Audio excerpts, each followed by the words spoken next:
Sebelum nonton, jangan lupa like, subscribe, dan tekan tombol lonceng. Selamat menyaksikan. Halo pemirsa, sahabat Eljon, bertemu lagi dengan saya Bagas dalam program Indonesia Business Forum. Sahabat Eljon, di episode kali ini kita akan membahas mengenai topik kita, The Power of Self-Motivation ala Master Mentor. Nah, sahabat Eljon, Anda ingin uang terus mengalir kepada Anda, dan Anda ingin uang terus menghampiri dalam kehidupan Anda?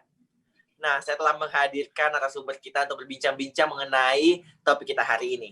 Beliau adalah Bapak Benny Cuaca, yang merupakan Direktur Eljon Academy, Divisi Productivity dan Performance Mentoring. Luar biasa sekali. Halo Pak Benny. Halo, Bro Bagas, sama Eljon. Oke, Pak Benny, terima kasih banyak telah hadir secara virtual bersama kita semua membahas mengenai topik kita hari ini di Indonesia Business Forum ya Pak ya. Oke. Nah Pak Benny, tadi di awal topik kita saya telah sampaikan kita akan membahas mengenai uang Pak Benny, yang berkaitan dengan rezeki Pak Benny. Nah mungkin Pak Benny bisa sharing juga nih ke sahabat Eljon, menurut Pak Benny rezeki itu apa sih Pak? Oke, thank you Bro Bagas. Ini topik kali ini agak sedikit berbeda ya dengan pada umumnya. Iya. Topik kita. Bro Bagas buka tadi dengan topiknya uang ya. Uang sekarang ya. Oke, sekarang pertanyaannya adalah apa itu rezeki? Ini pandangan saya Bro Bagas ya. Jadi setiap orang pasti punya pandangan berbeda-beda. Dan itu nggak ada salah, nggak ada benar gitu ya. Nggak ada salah, nggak ada benar dalam menyikapinya itu. Rezeki bagi saya Bro Bagas ya. Kita nggak usah bicara rezeki adalah bla bla bla, enggak. Oke. Dan zaman saat ini ya Bro Bagas ya, era new normal saat ini, rezeki yang terpenting itu adalah cuma satu Bro, sehat Bro. Luar biasa sekali Pak Benny. Saya langsung luluh ketika Pak Benny menyampaikan itu, karena memang betul ya Pak ya. Setuju Pak Benny, sehat adalah rezeki saat ini. Sekarang saya tanya sama Bro Bagas. Bro Bagas sama Elio punya uang sebanyak apapun juga, seberapa banyak pun juga uang Bro Bagas ya, nggak terbatas tuh nomor seri uangnya. Amit-amit lah ya kita kena COVID. Apakah uang itu nggak ada garansi Bro? Nggak ada garansi Bro. Bro Bagas boleh melihat Bro, berapa banyak kesaksian dari orang-orang yang survive dari COVID-19 ini ya. Itu benar-benar bagi mereka tuh uang itu sudah nggak berarti lagi. Yang berarti itu adalah mereka harus hidup dan mereka harus sehat kembali gitu. Udah, satu tok. Kesehatan nomor satu. Itu rezeki yang paling terindah saat ini Bro. Dan tidak banyak orang sadar sebelumnya Pak ya, namun pandemi ini juga membuat kita sadar bahwa kesehatan itu memang penting ya Pak ya, dibanding uang ya Pak. Nah, pertanyaan berikutnya muncul lagi ini Bro. Pertanyaan muncul kayak gini muncul lagi. Saya sering di challenge kayak gini Bro. Ya jadi Apa Pak? jadi diginiin saya Bro. Pak Benny, iya teori Pak Benny memang benar. Rezeki itu kesehatan. Oke. Tapi Pak, sehat saja. Terus perut nggak bisa makan kan sama juga mati Pak katanya. Oke. Benar nggak Bro sama Eljon? Sepakat kan? Benar juga sih Pak. Iya kan? Nah, kalau nggak makan ya nggak mungkin bisa sehat Pak Benny katanya. Oke, kita masuk sekarang ke dalam konteks rezeki itu kita adalah identikan sama dengan uang ya. Yeah.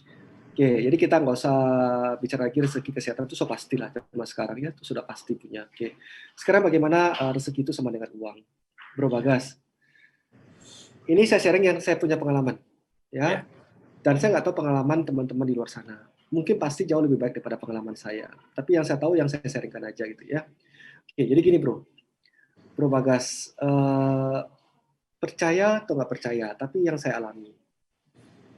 Gini Bro, kalau kita hanya minta rezeki itu, uang itu hanya untuk diri kita sendiri. Untuk diri kita sendiri ya Bro. Misalnya kalau Tuhan kasih saya rezeki kan gitu ya. Tuhan saya butuh uang hari ini. Gitu. Ya udah, Tuhan kirim uang, tinggal kita kan berusaha, kita lihat peluang, kita mau saja untuk cari kerjaan, apapun lah, yang penting asal halal aja kita lakukan lah, nggak usah pilih-pilih, kan kira-kira lebih seperti itu. Nah, ya udah untuk diri kita sendiri aja gitu loh. Lepaskan dulu kondisi era new normal atau nggak new normal ya Bro. Lepaskan dulu aja ya. Jadi kita memahami konsep rezeki ini ada sama dengan uang ini secara konsep general dulu ya. Oke. Nah, sekarang coba Bro Bagas minta kayak gini sama Tuhan. Tuhan, itu kan papa mama kan nggak bisa bekerja Tuhan, sudah pensiun, udah tua, udah jompo, ya kan? Tuhan, boleh nggak tolong dititip rezekinya papa mama itu dititip lewat saya Tuhan. Nah, Bro Bagas sama sahabat John, silakan doakan ini. Lalu kasih saya feedback. Kalau yang saya omongkan ini salah, nggak terbukti, saya siap menerima hujatan apapun juga dari sahabat Eljon. Doanya cuma satu, Bro Bagas, sahabat Eljon. Tuhan, titipkanlah rezeki orang-orang yang saya sayangin, yang tidak bisa lagi untuk mencari nafkah, titipkanlah rezeki itu lewat saya. Biar nanti saya sebagai penyalurnya Tuhan untuk menyalurkan rezeki tadi ke orang-orang sekeliling saya. Nah, misal contoh papa mama kita sojongpo, udah kita doain itu aja, bro. Buktikan efektivitas daripada omongan saya ini, itu rezeki Bro Bagas pasti ditambahkan.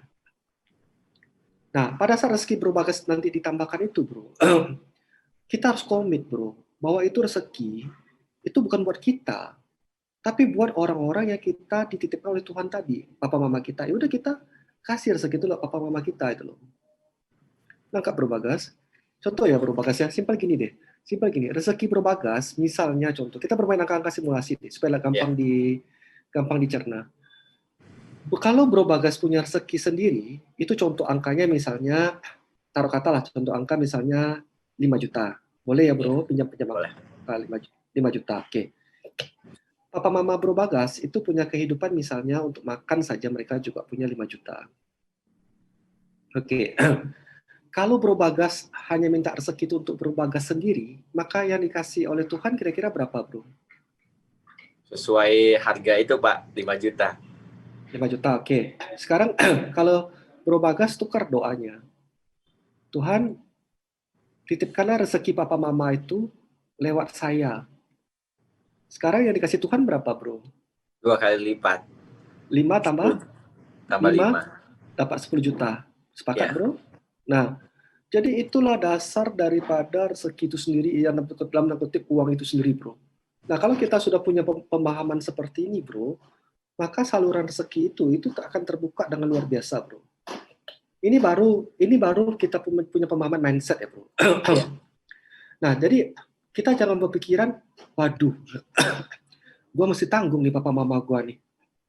Malah dia numpang sama gue lagi. Ya kan? Nah, ya, dan itu banyak yang terjadi ya Pak ya. Namun mindsetnya harus diubah seperti kata Pak Benny tadi. Iya bro, nggak ada satu orang pun di dunia ini yang tidak dijaga, yang tidak dirawat oleh Tuhan. Tidak ada bro, tidak ada. Nah kalau seandainya papa mama orang tersebut itu dalam tanda kutip menjadi beban bagi anak-anaknya, ya sudah kasih orang lain untuk jaga. Itu rezekinya pasti dititipkan lewat orang yang tadi yang mau menjaga tadi. Jadi kebaikan hati itu bro, ketulusan hati kita itu, itulah yang mengundang datangnya pintu rezeki bro. Nah, karena kita minta sama Tuhan itu adalah apa? Jadikanlah kita sebagai alatnya Tuhan untuk menyalurkan rezeki ke orang-orang yang kita sayangin, ke orang-orang sekeliling kita. Nah, di situ poinnya bro. Oke, berarti dapat dibilang juga ya Pak ya, agar uang dapat mengejar kita harus mengubah mindset ya Pak ya. Sepakat bro. Kalau bro mau misalnya mau naikin, tadi kan dari 5 juta, naik jadi 10 juta, kan gitu ya bro ya. Yeah. Sekarang kalau bro mau naikin jadi 20 juta misalnya, ya udah simpel doanya. Siapa lagi orang sekeliling bro yang bro rasa butuh bantuan bro, butuh uluran tangan bro sebagai alatnya Tuhan. Oh si Anu, udah doain aja itu bro. Tuhan, tolong pakai diri saya sebagai saluranmu kembali, ya. Papa mama saya punya rezeki, family saya si A si B punya rezeki, tolonglah salurkan rezeki mereka lewat saya Tuhan. Rezeki mereka loh ya, bukan rezeki kita loh, rezeki mereka salurkan lewat saya, nanti biar saya salurkan lewat kembali ke mereka Tuhan. Tapi ini semua demi kemuliaan Tuhan, bukan demi hebatnya saya, bukan. Karena kita cuma alat doang, saluran pipa doang bro. Jadi ada sumber mata air, kita saluran pipa doang. Nah itu berubah bro, berubah sekali tuh bro. Itu yang saya alami bro Bagas, sahabat Eljon. Makanya saya berani tantang Bro Bagas sama sahabat Eljon, silakan coba yang saya ngomongkan hari ini, ya kan, yang saya sampaikan hari ini, silakan coba. Nanti kalau seandainya tidak terbukti, silakan saya siap dikomplain habis-habisan. Saya siap menerima semua apapun juga. Sekarang coba doain deh dalam hati kita. Tuhan, papa mama saya ini jadi beban buat saya. Saya nggak mau. Kenapa Tuhan taruh saya papa mama saya di sini? Rezeki kita Pak yang berkurang ya Pak. Nah, kalau mau coba silakan aja, nggak apa-apa. Saya nggak berani. Nah, nanti saya dikutuk Pak Benny, durhaka. Nah, kan kadang-kadang kan orang kan nggak percaya ya bro. Orang selalu beranggapan itu beban, itu beban. Nggak ada beban lah bro, nggak ada beban lah. Nggak ada beban. Makanya mindset itu harus diubah dulu bro. Nah mindset, kalau kita mau 100 juta misalnya gaji kita, sama konsepnya. Siapa lagi yang kita mau tolong, kita mau salurkan. Itu terus yang diperbesar. Nah, semakin itu diperbesar. Betul silakan bro. Pak Benny. Oke. Semakin itu diperbesar bro, semakin itu diperbesar niat kita sebagai salurannya Tuhan bro, itu semakin dipenuhkan loh bro, semakin dilimpahkan loh bro. Dan itu kita nggak bisa bendung nanti datangnya air rezeki itu, nggak bisa bendung loh. Tiba-tiba aja muncul tuh bro, loh kok bisa ada tawaran job ini ya? Loh kok kita bisa dapat panggilan ini ya? Nah, tapi ingat berbagas, pada saat kita sudah dipakai Tuhan sebagai alatnya untuk menyalurkan rezeki tadi, kita tidak boleh lupa dengan komitmen kita di awal. Saya pernah ngalaminya bro Bagas, saya sharing. Saya nggak sempurna sebagai manusia. Tawaran datang bro, minta job ini, sampai 24 jam non-stop bro, saya tidak stop untuk bekerja bro, karena tawaran itu datang.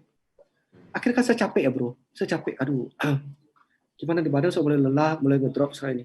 Saya ngomong, Tuhan, nggak sanggup Tuhan, badan saya nggak capek, udahlah, untuk diri saya aja saya bilang. Dikabulkan loh bro, betul-betul rezeki saya itu diambil loh. Ditarik kembali loh, terkejut saya bro.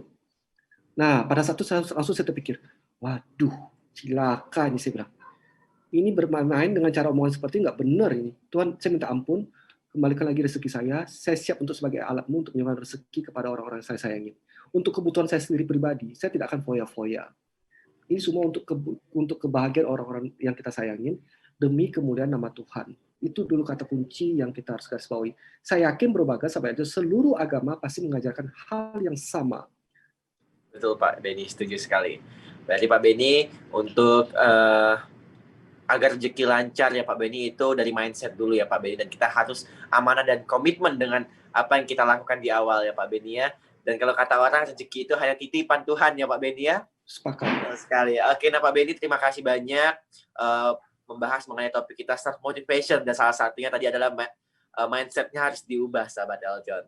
Nah sahabat Eljon, setelah ini saya dan Pak Benny akan membahas lebih jauh lagi mengenai topik kita hari ini. Untuk itu sahabat Eljon jangan kemana-mana, tetap di Indonesia Business Forum.